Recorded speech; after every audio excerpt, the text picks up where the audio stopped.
What's up, guys? So, I haven't done a video in a minute, sorry. I've been really focused with the October Sandbag Challenge that I started. I've been working incessantly, editing and putting up videos for my members to do their challenge. It's been a trip. So, I wanted to do a quick video today on binge eating. I've seen a lot of other YouTubers and stuff posting videos about binge eating and about their own eating habits and, oh, just get over it and blah, blah, blah. Like, if you're undisciplined with your diet, just suck it up, basically.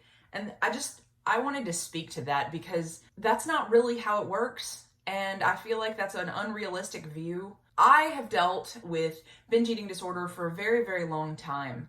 And it's something that I struggled with. I thought that there was something just innately wrong with me as a human. I had all kinds of crazy thoughts. Like, I thought I was born to be fat. I thought that my body was broken. I thought that, I was just worthless and had, no control over my diet. Food was always on my mind. And I even thought that, maybe I should be a cook, because I'm constantly preoccupied with food. I'm always thinking about where my next meal is coming from, and I love going out to eat too much, and I thought all kinds of stuff. So binge eating disorder is literally something that terrified me. On days where I'd get hungry, but I really wanted to control what I was eating, I would be afraid to even set foot in my kitchen.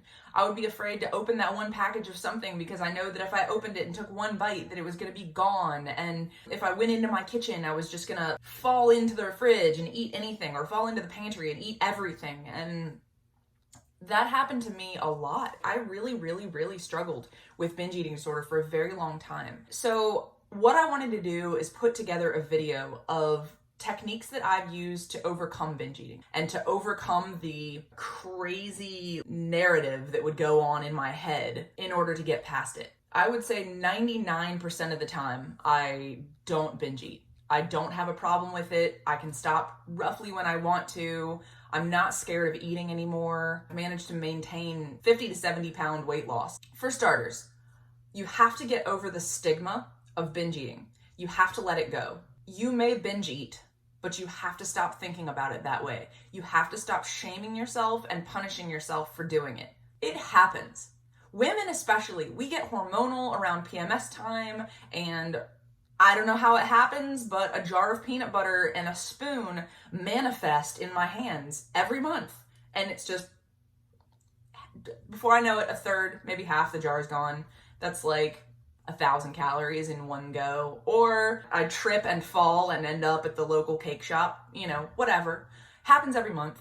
And if I still had this stigma about binge eating, I would probably just shame myself every single month and feel like I was a worthless piece of shit. That would create this domino effect, and it would happen more often. Now I sort of take those binge eating cues as I'm not actually eating enough, or I'm not eating enough of the right stuff. Cut the shame, stop feeling bad about it, adjust, move forward. Feel bad if you're purposefully doing it. If you go into it with malicious intent towards yourself, that's another story. If you go into it and you're just like, God, I can't believe I ate all that. Why can't I stop? What in the world? You wait for that wisp of willpower to come along to where you can destroy whatever you're eating, throw it in the trash can, and run out of the kitchen. Been there, done that.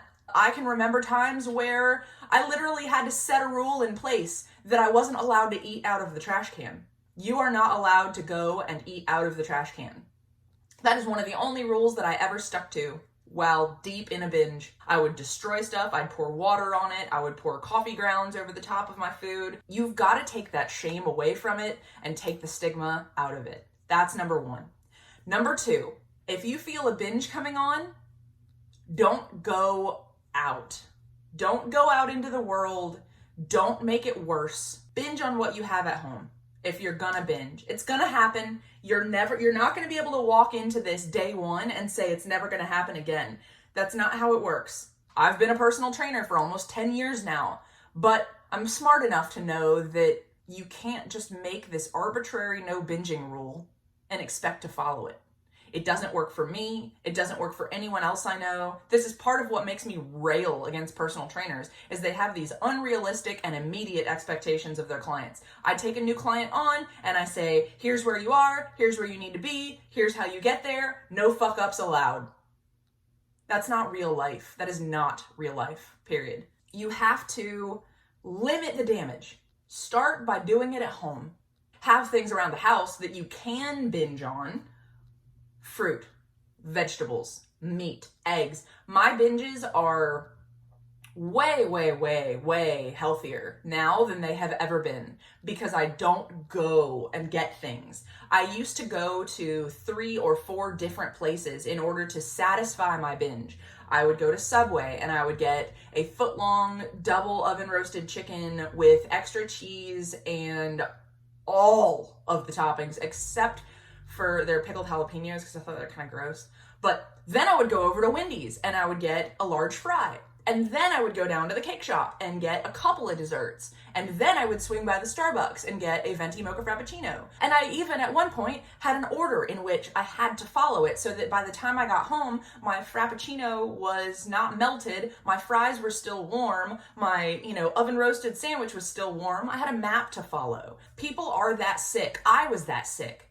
So limit your binges to doing it at home. That's number 2. Number 3. Eat smart the rest of the time. And by smart, I don't mean eat less. I mean eat smart.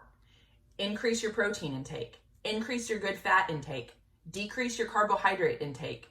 Don't create stupid rituals around eating. Stop eating to express your emotion. When you can control it, control it. One of the things that has helped me the most has been increasing my calorie intake across all of my meals. I'm less likely to binge because I'm satisfied. I intermittent fast probably 28 days out of the month.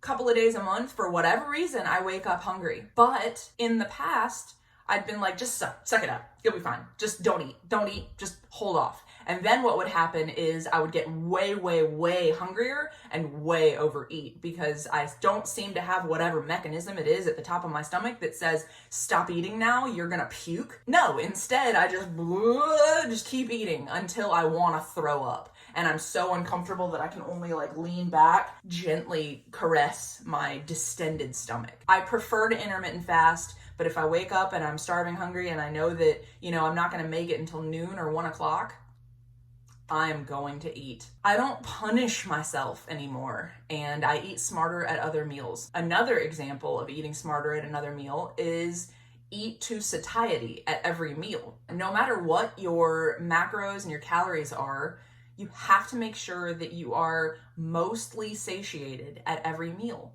Otherwise, what's going to happen is that discomfort and that deprivation is going to compound on itself over time, and you're going to end up in a binge anyway. So, for example, yesterday, I had a 4-ounce beef patty, 3 eggs, half an avocado, handful of almonds, an ounce of cheese, a couple slices of bacon. That was just lunch. That was meal 1. And then for dinner, I had sort of a repeat of that. I'm eating tons and tons and tons of good protein, tons and tons and tons of fats, and moderate carbs around my workouts. Carbs will just make you keep going back for more. You get that little dopamine kick. You get that reward from eating carbohydrates. I'm not saying you don't need them. I'm not advocating for a low carb diet. I'm saying eat them when you need them. Eat them after your workout. Eat them around your workout. Don't make stupid decisions and eat 3 chocolate bars to avoid eating your lunch. Just fucking eat your lunch. So that's 3 things right there to help you avoid binge eating. 3 tips that have worked for me coming from the darkest recesses of my life. That's it from me, guys. Thank you very much for watching. I promise I'm going to get back on the old YouTube machine and keep putting out new videos for you guys to watch. Side note on fireyourtrainer.net, I just wanted to share this, that all of the calculators, all of the diet programming is completely free and available for everyone to use now. I've made the calculators, I've changed them up just a little bit. I want everyone to have access. So hop over to fireyourtrainer.net. There are weight loss, muscle building, and reverse dieting calculators on there, free for all. If you have any comments or questions, just comment below. And yeah, if you like this video, please like, share, comment, subscribe, all of the social media things. Share with your friends, and have a great day, guys!